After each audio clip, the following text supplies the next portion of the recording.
discussion on the crimes against national security under Articles 114 to 123 of your Revised Penal Code Book 2. Your crimes against national security and loss of nation, ang shortcut namin dyan is CANSALON. Okay? CANSALON or your crimes against national security and loss of nation. Okay? This is your Title 1 of your Book 2. So, ano yung mga crimes covered? Okay? Crimes against national security. Ano yung mga yon? These are your crimes against national security. This one. Okay? This. Here, it is enumerated that the following are the crimes against national security. Article 114, 115, 16, 117, 18, 118, 119, 120, and 121.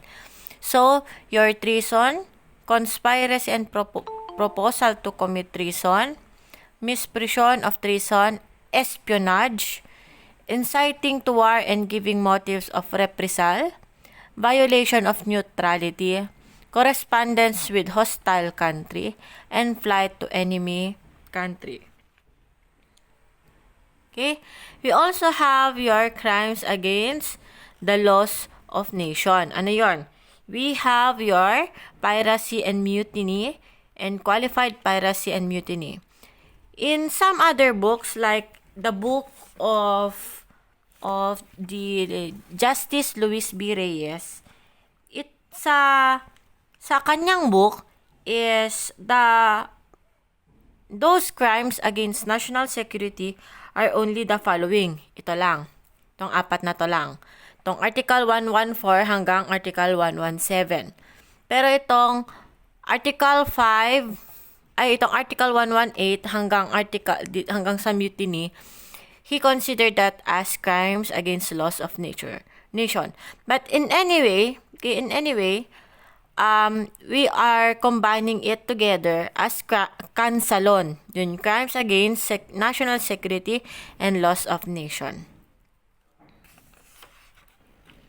So, the first question is, saan, okay, if you violated such crime, for example, nakakommit ka ng any of these crimes, let's say, example, treason. When you commit treason, where are you going to be tried? Saan ka kakasuhan? Okay? Sabi dito, it may be punished anywhere because they are considered crimes against the family of nation. Okay? Question, when can the crime against national security be committed? Kailan pwede mong i-commit ang crimes against national security? Simple lang. Ito lang. Okay? It can only be committed during war. Okay? For example, sa Philippines, is there a war in the Philippines at the moment? No. So, ibig sabihin yan, walang CANSALON o yung crimes against national security and loss of nation ngayon dito. There is no crime for happening at the moment. Walang CANSALON na nangyayari because it can only be committed in times of war. So, however, there are exceptions. Okay? So, itong mga apat na to, itong nakikita nyo, espionage, inciting to war or giving motives of reprisals, itong violations of neutrality, itong mutiny and piracy, this can be committed during peace, okay, in times where there is no war. So ang CANSALON generally in times of war siya. Pero itong apat na ito can be also committed during in times of where there is no war. So, we start with treason in your Article 114. Your treason can be found in that article. So, what is the crime of treason? Ano nga ba ang crime na treason? Okay? If you remember your Trillanes, yon. Diba? Kilala siya sa crime of treason and rebellion. Okay? Kilala lang. Of course, we do not conclude, we are not making any conclusions. Okay? So, the answer is, it is a breach of allegiance to a government committed by a person who owes allegiance to it. Ibig sabihin, pansinin nyo tong salitang to. A person who owes allegiance. So, ibig sabihin, you must be a citizen of that Philippines. Ano bang sinasabi nating allegiance? Okay? Sa ibang salita is, kumbaga, commitment. Saang bansa ka ba committed? Okay? Kunyari, kung may girlfriend ka, kanino ka may allegiance? Okay? Okay? So, what is allegiance? Allegiance is the obligation of fidelity and obedience which one owes to the government under which he lives in return for the protection he receives. So, ang ibig sabihin lang nito, the word allegiance is properly used, okay? Ginagamit lang ang salitang allegiance with regards to your fidelity, okay, and commitment and obedience to the government. Kung sa girlfriend mo, you don't use the proper term for your girlfriend is commitment. Pero if that commitment is with regards to the government, you call that allegiance. Okay? So, what are the elements of treason? Okay? Kailan mo ba malalaman na merong crime na treason? Okay? Madali lang. Madali lang. Okay? These are the elements of treason. Kikita niyo to. Okay? These are the elements of treason. Number 1, dapat Pilipino ka or alien na residing in the Philippines. Bakit? Di ba nga, sabi ko sa inyo, ang allegiance is a crime committed by someone who owes allegiance to the Republic of the Philippines. So, sino bang may allegiance sa Republic of the Philippines? There are only two. The Filipino citizen and one who is residing in the Philippines. Okay? So, the offender. That one. Okay? Number 2, there must be a war. Okay? There must be a war in which the Filipino is involved. Let's just take an example. The crime between Russia and Ukraine. Okay? Is the Philippines involved? No. So, you cannot commit treason at the moment. Okay? Number 3.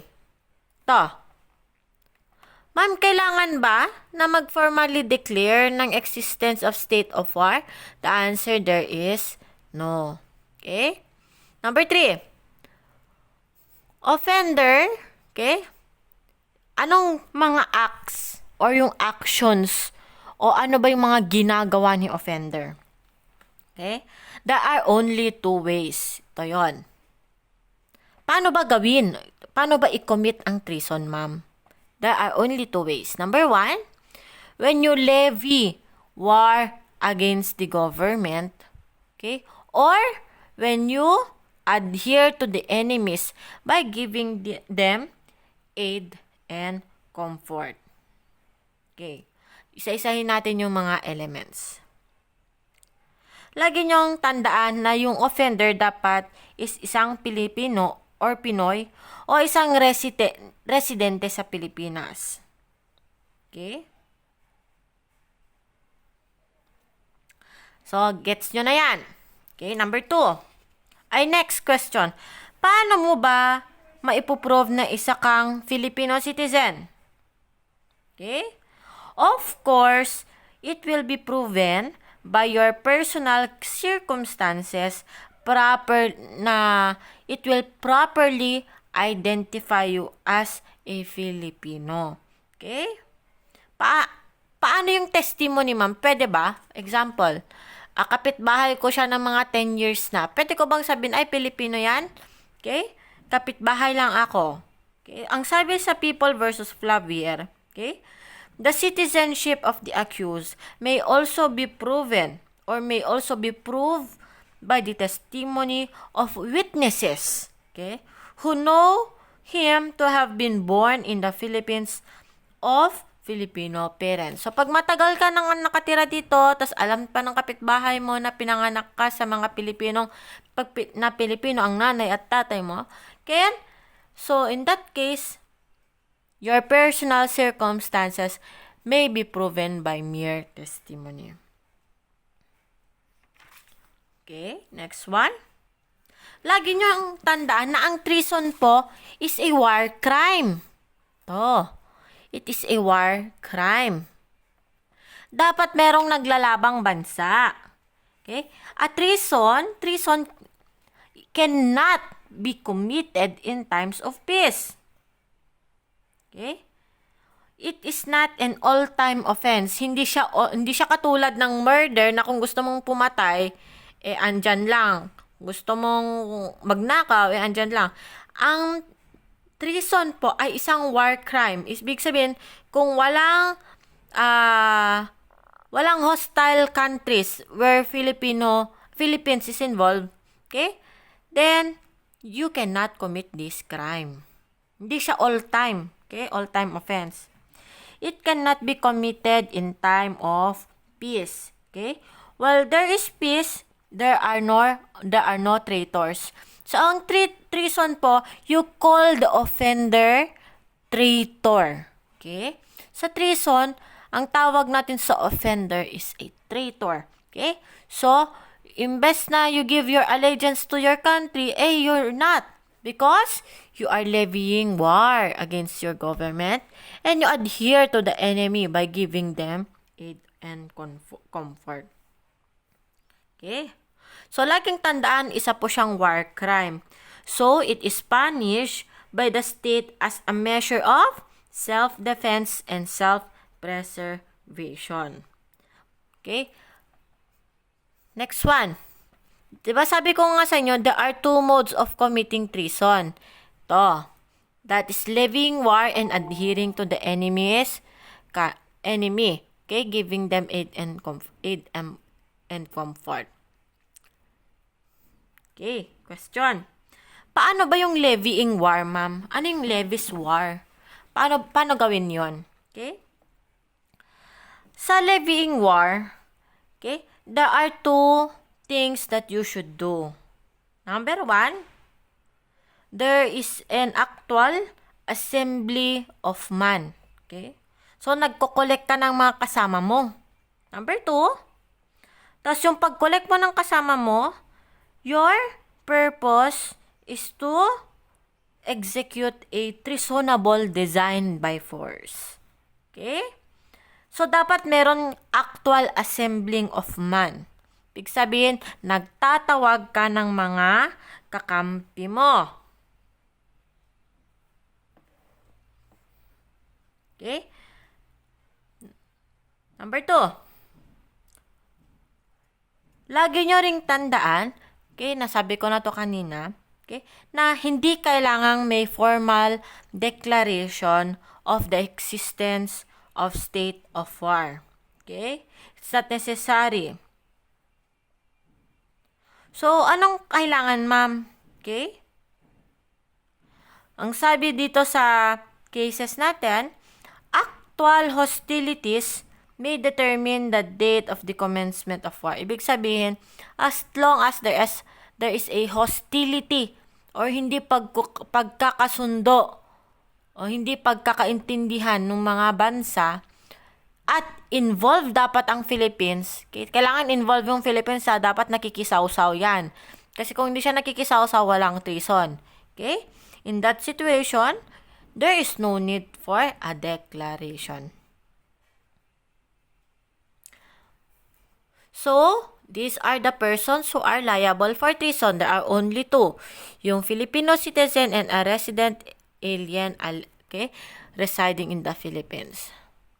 Sabi dito, tanong, pwede bang magkaroon ng treason, okay, kahit na committed outside the Philippines? For example, sa Hong Kong, nangyari.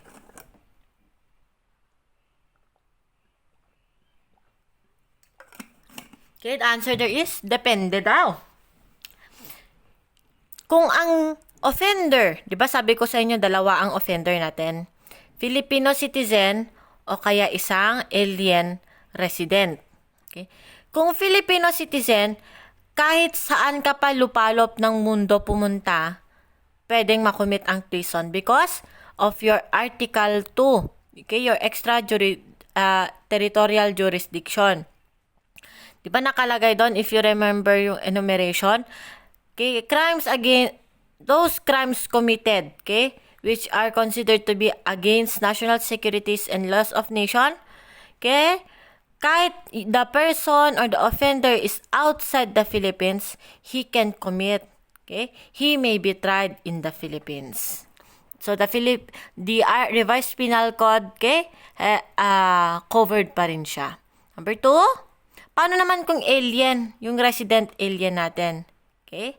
Sabi dito, treason can still be committed by an alien. However, he must be committed in the Philippines except in case of conspiracy. Next one.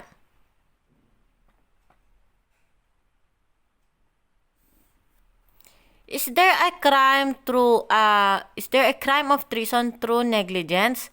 Of course, the answer there is no. Okay? Because this is an overt act. Okay? Hindi siya pwedeng hindi mo sinadya kasi nga you remember your two ways of committing treason. Okay? So the answer there is no treason through negligence. The overt act, ibig sabihin is alam mo yung ginagawa mo. Okay? Sinadya mo. So, the overt act of giving aid or comfort for the enemy must be intentional. So, basahin natin to. Mere acceptance of public office and discharge of official duties under the enemy do not constitute per se the felony of treason, except when the position is policy determining. Ano ba yung mga positions na considered as policy determining? Usually, those positions that are executive and legislative in nature. Pero if the position you are occupying is just a routinary or let's just say a rank and file position, tapos you occupy a clerk position or a secretary or a mere helper of the office, of course, acceptance of such position will not immediately constitute the crime of treason. Yan. Ito, nasabi ko na to kanina. Paano ba nako-commit? Di ba nga ito, isa ito sa how you commit a treason, yung levying war. Ano yung isa? Adhering to. Ito yun, adherence. Okay? So, what is the meaning of adherence to the enemy? Okay? Ang adherence to the enemy means that the citizen intellectually or emotionally favors the enemy. Okay? And harbors sympathies or conviction disloyal to his country's policy or interest. It means that there is intent to betray. Kasi ang treason po ay crimes committed by a traitor. Okay? Kung traitor ka, pasok ka sa treason. Yan. So, sabi dito, kung payag ka lang, you just agree to their decision, but you are not giving aid and comfort, that is not treason. Kasi isa sa requirement sa treason na adherence. Kasi sabi ko sa inyo, meron yung levying. Sa adherence, kung sa adherence ka, kunyari ako, example lang naman to, let's say, bansang Maharlika, that is not Philippines, okay, example lang. Pumapayag ako sa mga gusto niya, magkalaban sila ng Pilipinas. Kasi gustong kunin ng Maharlika ang Pilipinas, yung territory. Okay? So, in that situation, pumapayag ako na si Maharlika dapat ganyan, example. Tapos, hindi lang dapat pumapayag. Okay? Dapat nagbibigay talaga ako at nagpapakita ako ng suporta. Okay? Paano? Example lang. Nagbibigay ako ng pagkain sa mga soldiers nila. Okay? Nagnanakaw ako ng information sa executive department para ibigay ko para sa kanila. Okay? Yung mga ganyan, there must be an overt act. You need to give them aid and comfort. Kasi sabi ko nga sa inyo, kung adherence lang, adherence is favor. Pumapayag ka para sa kanila, nag-a-agree ka sa mga sinasabi nila, hindi yun treason. Kailangan merong kasamang aid and comfort. Yan, example yan ha. Basahin nyo na lang yung mga example. So, your adherence may be proven by this. Okay? It can be a one witness from the nature of the act itself or from the circumstances surrounding the act. Okay. Ano bang tinatawag nating aid and comfort? Okay? Aid and comfort, it means any act which strengthens or tends to strengthen the enemy of the government in the conduct of war against the government, or an act which weakens, which weaken the power. Saan na? Okay?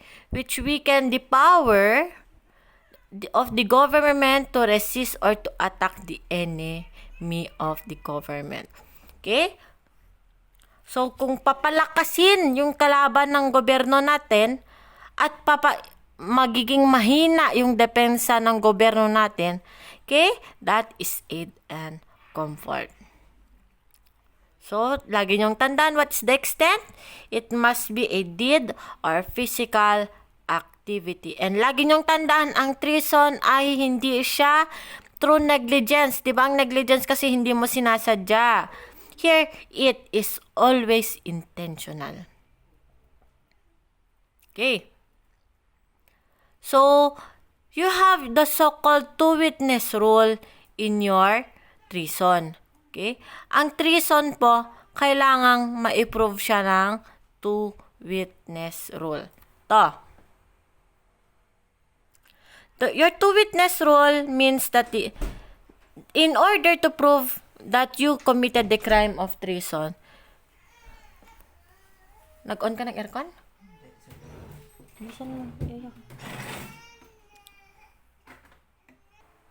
In order to prove your treason, you are required to satisfy the two-witness rule. Ano ba tong two-witness rule?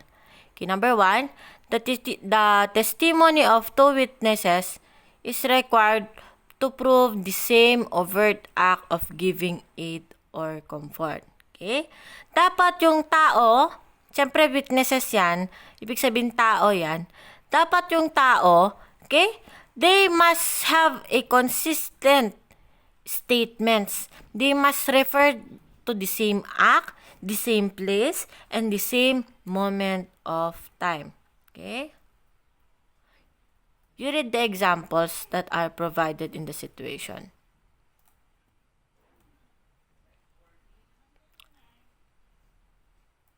Okay. We go to ito. Is treason a continuing offense? Okay. What do we mean by a continuing offense? Okay.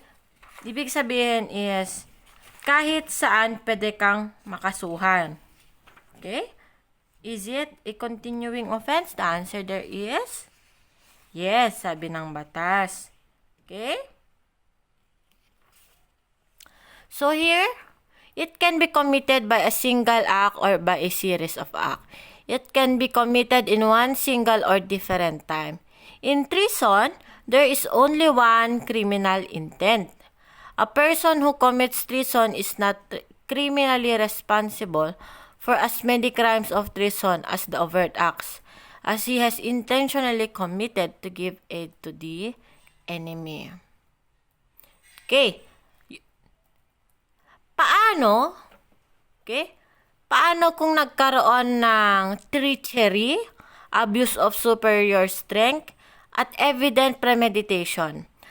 Aggravating circumstances ba ito, ma'am? If you remember your book 1, okay? Yung Jema'a, justifying, exempting, mitigating, okay? Alternative and aggravating circumstances. Okay?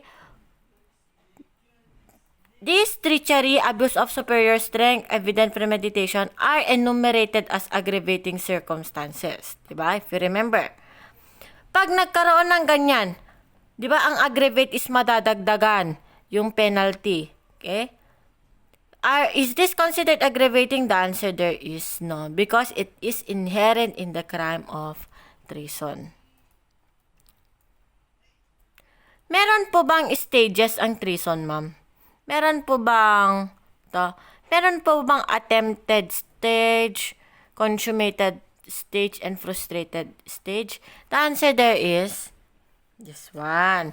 The answer there po is no. Sabi ng batas, mere attempt consummates the crime of treason. So, anong pagkakaiba ng treason and sedition? Okay, you read this one. Please read this one. You also have your Article 115.